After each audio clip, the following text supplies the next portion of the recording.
And we've been shot in the shoulder.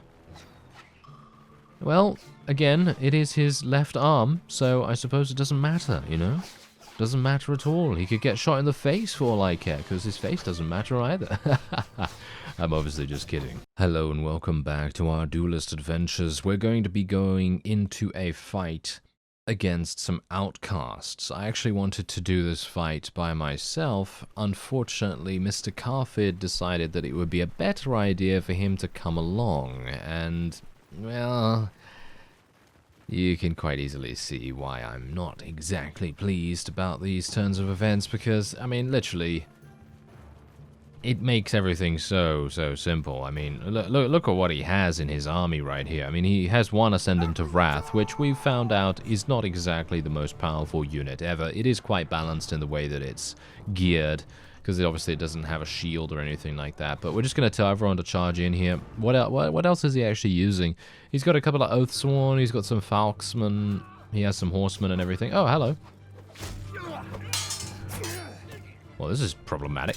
Oh, these guys actually are terrible. They really have no gear either, by the looks of things. I've taken a look at their stats already, because of course I have. You know, need to make sure that I'm not going to run into a situation where I am going to die horribly. And this was actually before I laid in any kind of pursuit course to try and attack them at all. And the only time that I did that, well, they managed to evade me pretty easily, and I gotta say that that was kind of sad. They were very fast. I actually don't know how they were so fast, because they don't have any cavalry, as you can see right there, and I have admittedly a very large army. I mean, it's not very large, it's only about 100 or so units, but I have a larger army, shall we say, than them, but I do have a number of horses that are capable of speeding us up. And as you can see, I have about 1.0, or technically more accurately 0.99 in speed up time. And I just don't understand. I don't understand why it took me so long to get them into a fight, but oh well, never mind. Anyway, I have determined that it would probably be a good idea for us to join one of the empires, because obviously I've taken a look at the diplomacy screen, or I did take a look at the diplomacy screen before leaving the Aserai, and, well, you can't really see who's at war against who anymore because of the addition of all of those new clans and everything, so you're going to need to be a little bit careful about stuff. So, unfortunately, I'm not going to be able to speak to this guy at all, apparently. Not entirely sure why that is. Ah, there we go. Maybe I'll be able to speak to Epiphyria. That would be nice. Yes, there we go. Okay. Now, the reason why I'm not choosing the Southern Empire is because I feel like even though we are quite an opportunistic character, I'm not someone that really wants to be going into battle against our former, well, our former temporary comrades, shall we say, because of course we were a part of the Aserai. But my main goal is to create my own faction right off the bat. I don't want to become a vassal. I just want to go and become a mercenary. And, there we go. They're not at war with anyone. Alright. Well, yes, I would like to become a mercenary, because then I will be able to participate in, you know, actual vassal battles without having to commit to any kind of attack in one way or another. Because, of course, there are those situations where you probably want to stay out of things, you know. So, for example, I don't really want to go and be attacked by vassal after vassal from the Battanians if I decide to declare war against them for one reason or another. And it's the same thing with minor factions as well. I would much prefer not to, you know, get into a situation where these guys are constantly chasing me all over the map. So becoming a mercenary is the lesser of those evils, at least a little bit.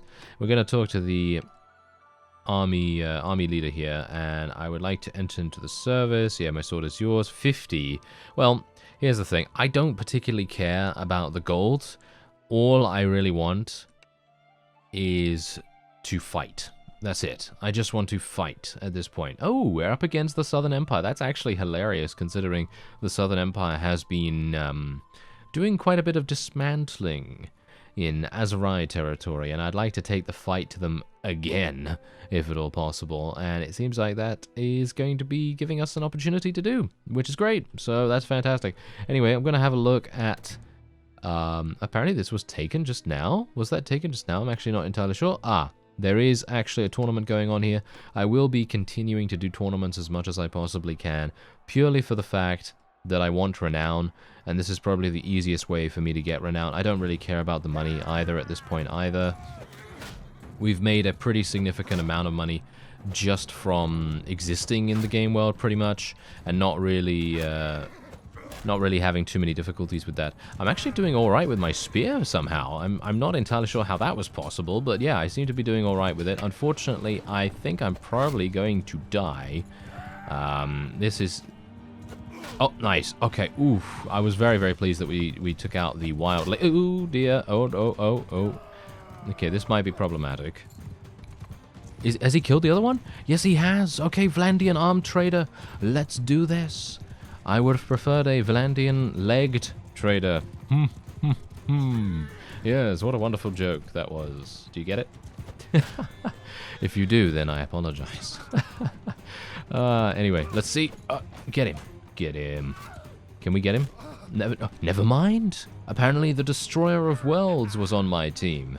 The Vlandian armed trader was absolutely murdering everyone in sight. Interesting. Okay, put away my shield. We are up... Oh, we're actually with a Khuzait armed trader this time around. Okay, interesting. Yes, very good. Oh, and now it's yellow against red. Oh dear. Now it's just red. Okay, come on now. Let's do it. Come on, I got this. I'm gonna do a couple of fake strikes, basically just to try and get them to attack. Which is a feint, of course. There we go. That's what we want. Very nice indeed. I haven't even taken a look, by the way, at what our next perk options are at 125, and we're already at 115. I'm actually kind of surprised. I'm not using any mods whatsoever that increase the amount of experience that I'm getting from skill ups and stuff like that. So generally it is all native. It's all native speed, which is very surprising to me because native is usually quite slow. Maybe they've done a little bit of optimizing on that. I'm not entirely sure, but we're going to beat this guy off the bat every single time. There's no way that he can beat me, unfortunately for him, because generally we are the duelist, of course. We are the duelist. Okay, so here we go. Last round. We're up against some cavalry. Thankfully, we're not on a horse. That would have given him the advantage. Oh, okay. Apparently the old 1-2 is enough to get the victory right there. Basically, just go from a forehand strike to a backhand strike, and then boom, that's it. Done. Alright, so 6 renown is our reward for that. Don't really care too much about the monetary value of any of those rewards, but nevertheless, it is relatively good to do that. Alright, fencing stolen goods. Now, we're not going to do any of that, of course. I'm going to continue to keep the same kind of unit composition as well, by the way, so when I head down to Southern Empire territory, which is, of course, what I'm attempting to do right now, I will be picking up some additional Aserai units too, and I do have to be a bit careful here because I don't really want to go into a situation where I run in to an entire army from the Southern Empire and then just get murdered. So once again, what I will try to do is be opportunistic. We will try to hunt down the opponent when they are at their weakest and do the honorable thing and put them out of their misery. Yes, what a wonderful excuse that is. Okay, so we have someone from the Northern Empire here. I'm just looking around, you know. I'm just looking around. I'm hunting. Ooh, hello. Yeah, there's no way I'm going to be able to take on Regea. Even though she actually doesn't even have anything too dangerous, I think I could probably take her out if we just had slightly better units. And it's kind of sad, really, because I feel like I'm almost there. You know what I mean? I mean, just look at all of my units right now. most of them are above tier 3, with the exception of the Azurai recruits and a couple of tribesmen. So most of them are above tier 3. Obviously, we do have some armed traders as well, which will need to be swapped out. The ones that cannot be leveled up, they do need to be swapped out. But I think I might be able to... Oh, I could definitely take her on, potentially. Yes, I think I could probably take on Ira here. I'm going to see if I can maybe do that. But we're going to have to be cautious, because Roger... Oh, wow. Is Roger actually faster than me? No, doesn't seem like it. Okay, that's good. So, indeed, it does look as though the combat strength is looking pretty good. We did take quite a bit of time to actually catch up to her, so yeah, that's not exactly great, because that means that we are fighting in the day, which I think is, I suppose, good, but generally I would prefer to fight in a time where we might be able to kind of fool them around a little bit, so make sure that they're not really seeing all of our forces. I obviously have no idea whether the AI really takes into account that kind of thing, but what I do know is that because I have an archer-centric army, fighting in the daytime does have its advantages there, so we should be alright. But now, this is one of my favorite battlefield layouts, just purely how balanced it is. This is basically the most balanced. If this was a game where you play 1 versus 1 competitive matchmaking games against another player, and you each have an army that is either the same or you know, similar compositions, then this would be the battlefield that you'd want to be playing on every single time. Because while the other battlefields are interesting and fun, don't get me wrong about that, they are indeed very, very fun, they can be imbalanced for one side or the other. Whereas this one has everything that you would possibly want.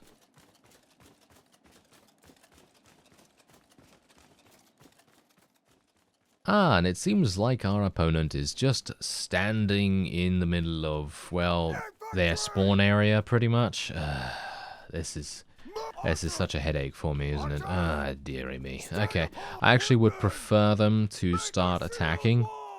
But of course, well, they're not going to do that. They want to try and gain as much of an advantage as possible. So what I'm going to do is I'm just going to try and bring up my archers here, and we're going to see if I can maybe start shooting. Yeah, start shooting right about here. I've put them into a loose formation already, so that should be relatively good.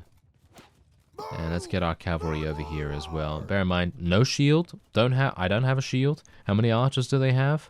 They have 40. Whoa, okay. They have 42 archers. This might be bad for me. But I can only hope that even if... Oh! What did I get shot by? Oh, look at that. Sticking in my kidney right there. That's not very nice. I'm pretty sure I didn't even reach my kidney, because it seems like that arrow was not particularly damaging, so it should be fine. But hopefully my archers will be able to show them what real archery is all about. Yes. Seems like it's working quite nicely. Oh, they are indeed wanting to charge. That's fantastic. Where are my cavalry, by the way? Where are my cavalry? Infantry! Oh, there they are. Okay. Whew. I thought to myself, where are they? You know, they seem to just be lazing about at the back of the battlefield. But no, they've actually started to arrive here, which is great. Now let's tell them to flank. As you can see, they are indeed flanking very nicely. Hopefully they'll be able to deal with the enemy cavalry quite fast, and then they'll be able to continue on into the enemy's lines, which indeed they are doing. Let's tell our infantry to charge now as well, even though the enemy is in a shield wall formation. I think we should have the advantage with our cavalry running interference. Oh, I really wanted to get more damage done. Thank you. Come on now.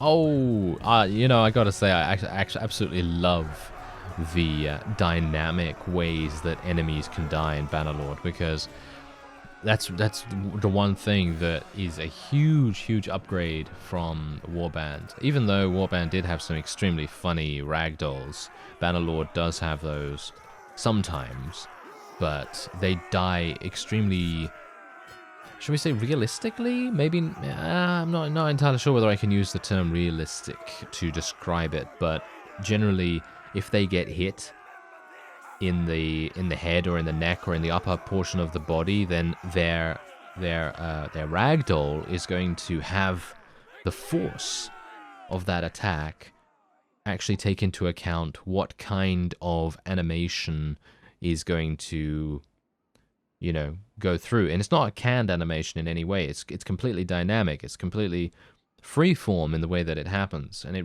wholly depends on where they receive the damage, which I think is super cool. Anyway, I'm thinking we might take her prisoner. I was actually thinking of downloading a mod that when you execute enemy lords, and this was maybe in, I think it was in the previous series. I'm actually not sure.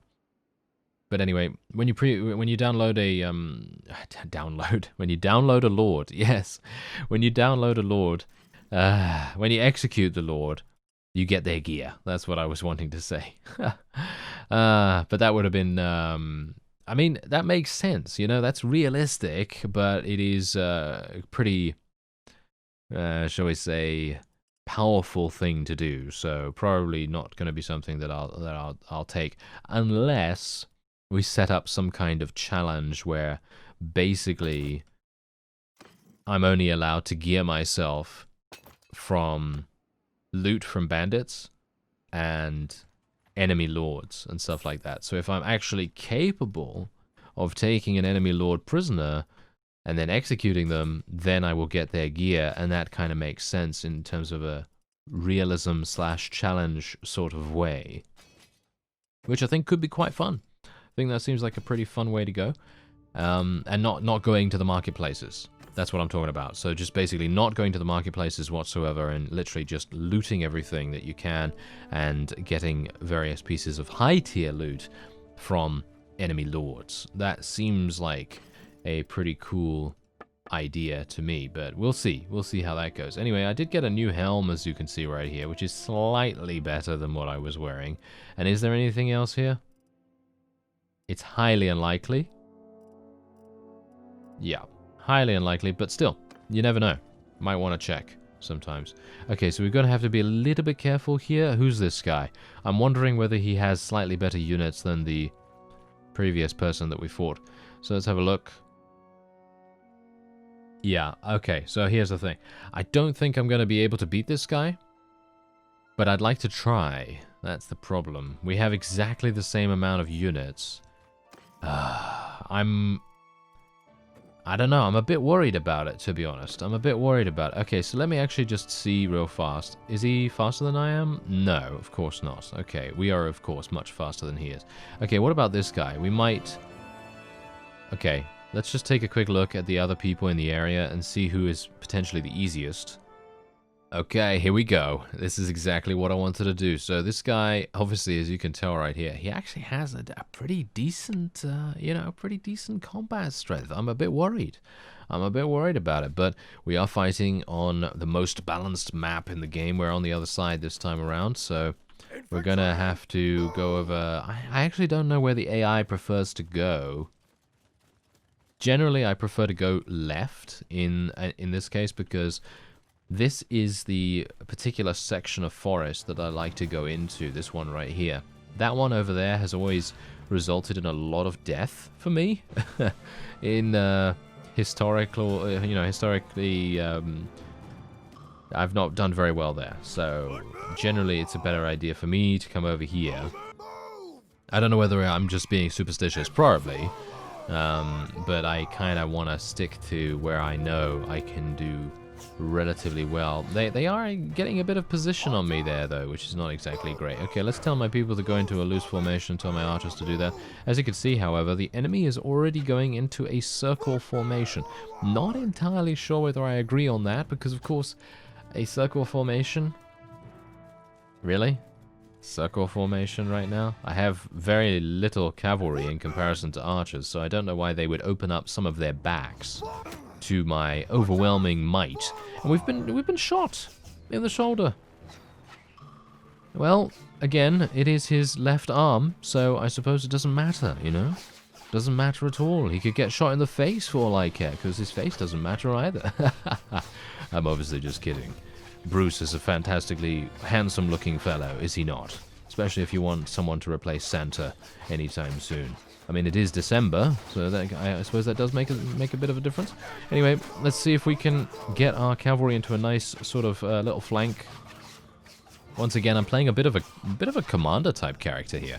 Not intended by any means, but maybe a little bit by necessity at this point, because I kind of want my forces to live as much as we possibly can get them to live, and then obviously try to maximize our damage. Oh yes, significant damage.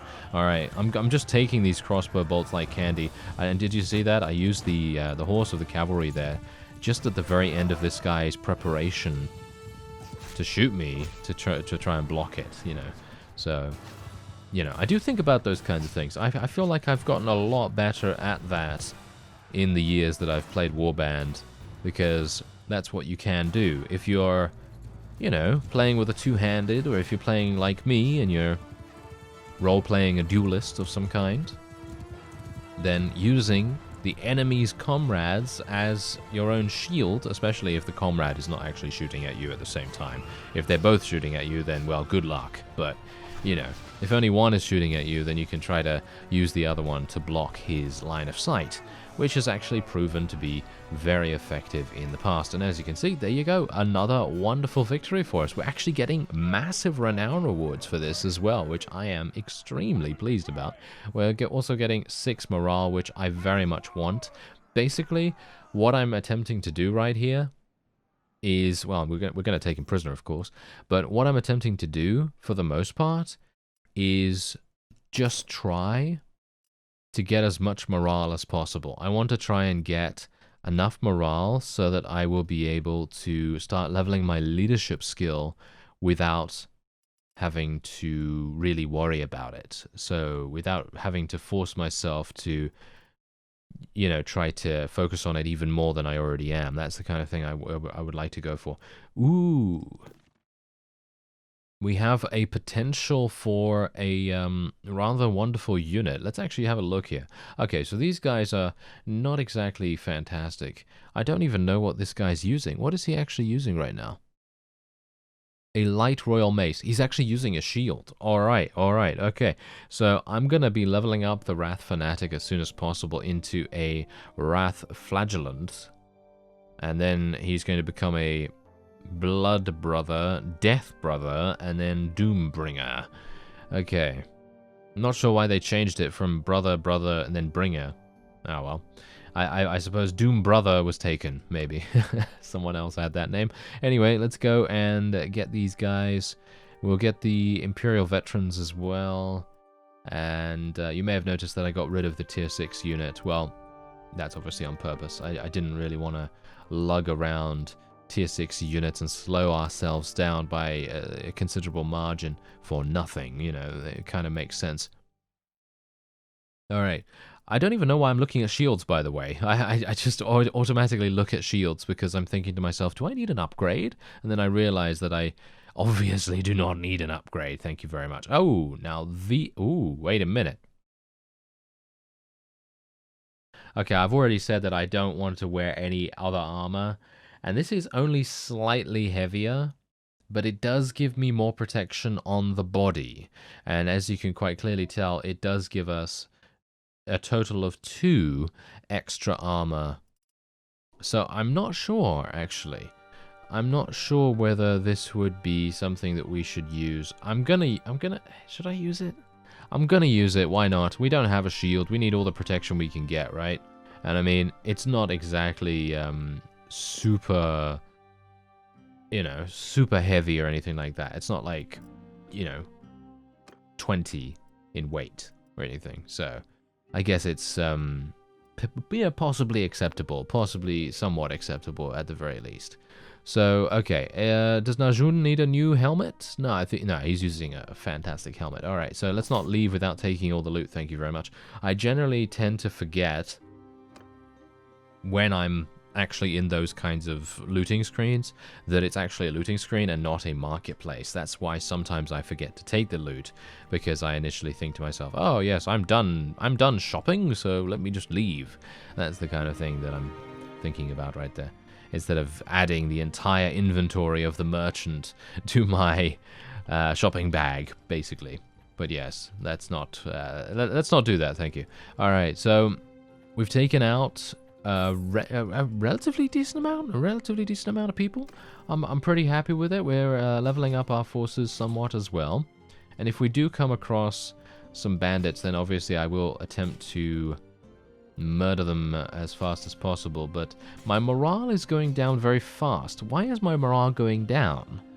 You can see here that generally I have some pretty decent bonuses. The only thing that is not really giving me the best bonus is obviously my food variety. I need to do a little bit of something about that. I think I probably need to go to a nearby... Oh, this is very nearby. The Crusades are expanding at such a rapid rate. It is kind of scary, actually. Ooh, hello. Harbingers of Wrath. That sounds like a fun faction, doesn't it? Oh, yes. That does indeed. Alright, so let me actually see what I can do here. They're going to move way too fast for me, aren't they? Caladog of the Britannians has declared war on the Western Empire. Okay, sure. I'm actually fine with that. You know what? I'm not going to go after the Harbingers of Wrath. They seem like friendly folks, so I'm not going to go over there. We're going to go and attack the Southern Empire instead, because they are generally going to give us much more in terms of monetary value, experience points, and so on. So it makes sense for us to try and weaken their vassal stock just that much more. And we have a river to deal with here as well. This is actually okay. It really depends on if the enemy wants to actually do anything about it, because, of course, if we take prime real estate on the other side of the river by waiting for them in a very defensive formation, then they're just not going to bother. They're just going to stand there. Which I think is exactly what they're doing. So I will have to make the move over to them. Ah, look at our friends from the Southern Empire. They seem to have just taken up positions round about there on the hill, which is to be expected, of course. It's a pretty good defensive location. Now, the only problem with this is that my forces are very far away, as you can see. Well, they're a little bit behind me, of course, but... Oh, it seems like the enemy is actually... Oh, they know. They know. They might have a scout that is shouting to them a little bit of intelligence there, because... we are quite obviously out of position, so we're going to need to do something about that. And let's try and get my cavalry to flank them from behind the hill here, because if we can do a little bit of environmental blocking of the opponent's ranged, then that's definitely going to help us out. There we go. Okay, here we go. Let's do a nice little attack here. These guys are literally just recruits by the looks of things. Oh no, I feel bad about this. Poor recruits, they signed up for a life of glorious battle, and what did they get? They got to fight against me.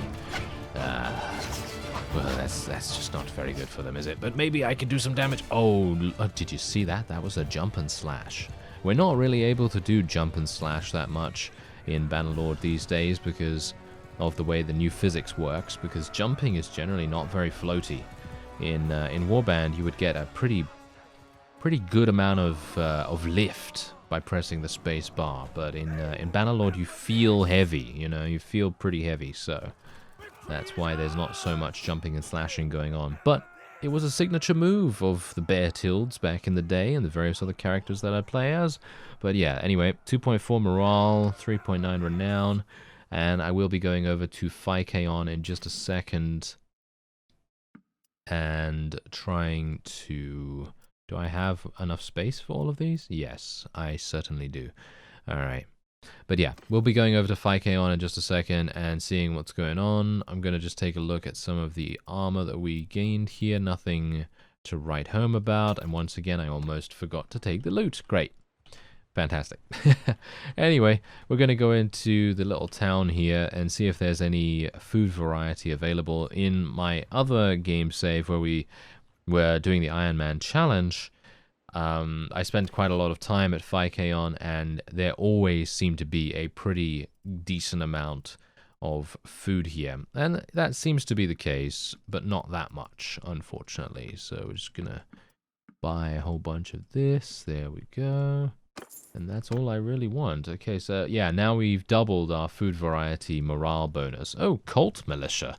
So apparently Cult Militia are in the area. Oh, there's Catherine once again. So hello there, Catherine. Ah, it's Janeway.